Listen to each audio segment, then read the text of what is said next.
எடுத்து கொட்டிக்கோ. என்னது சீக்காளிக்கு வைக்கிற மாதிரி கஞ்சி வச்சிருக்க?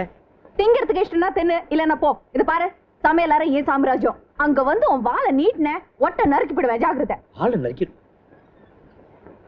தம்பி என்ன, உங்களுக்கு நான் காலம் பூரா சமைக்க தயாரா இருக்கேன். ஆனா அந்த எருமைக்கெல்லாம் என்னால சமைச்சு போட முடியாது.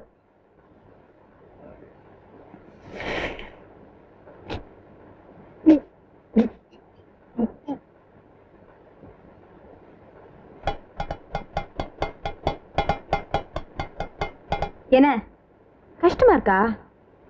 இதெல்லாம் கொசு மாதிரி. இன்னும் யானை மாதிரி வந்து மிதிப்படத்துக்கு முன்னாடி பொட்டி படிக்கலாம் தூக்கிட்டு இந்த இடத்து விட்டு காலி பண்ண. மிதிப்படுறது நீயா நான் பாத்துருவோம். உன்ன இந்த வீட்டை விட்டு கிளப்புல என்ன அப்படின்னு கூப்பிடலாம். பாக்கலாமா? பாக்கலாம். பாப்போம். பாப்பா என்ன மிரட்டுறியா? என்ன ஒண்ணும் மிரட்டவும் முடியாது, ஏமாத்தவும் முடியாது தெரியுமா?